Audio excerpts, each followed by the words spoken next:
بسم الله الرحمن الرحيم.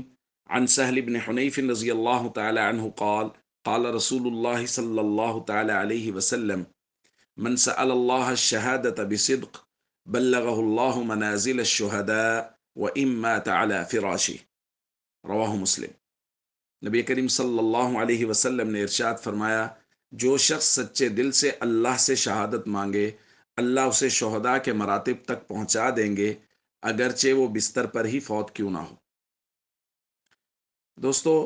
دل میں جذبہ جہاد اور شوق شہادت رکھنا یہ شریعت میں انتہائی مقصود ہے، اور اس کے ساتھ ساتھ شہادت کی صدق قلب سے دعا مانگنا، جیسا کہ نبی کریم صلی اللہ علیہ وسلم سے بھی منقول ہے۔ حضور نے فرمایا: والذی نفسی بیدی لوددت انی اقتل فی سبیل اللہ ثم احیا ثم اقتل ثم احیا ثم اقتل ثم احیا ثم اقتل، کہ قسم ہے اس ذات کی جس کے قبضہ میں محمد صلی اللہ علیہ وسلم کی جان ہے، میری یہ خواہش ہے کہ میں اللہ کے راستے میں قتل کیا جاؤں، پھر زندہ کیا جاؤں، پھر قتل کیا جاؤں، پھر زندہ کیا جاؤں، اور پھر قتل کیا جاؤں۔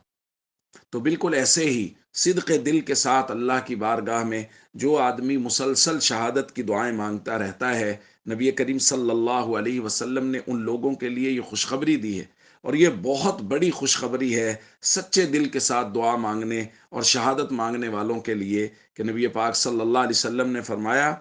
اگرچہ بستر پر ہی فوت کیوں نہ ہو، لیکن اس کے دل کی سچائی کی وجہ سے کہ اس قدر صدق دل سے شہادت کی تمنا کر رہا ہے، اللہ اس کو شہداء والا مرتبہ عطا فرمائیں گے۔ اس لیے بھائی، آج کل تو ویسے بھی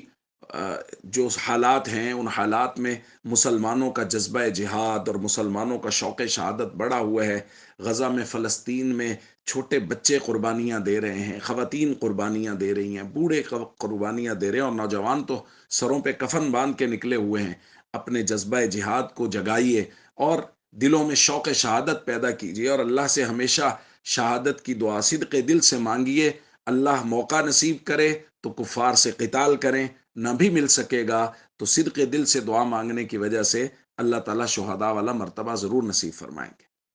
السلام علیکم ورحمۃ اللہ وبرکاتہ۔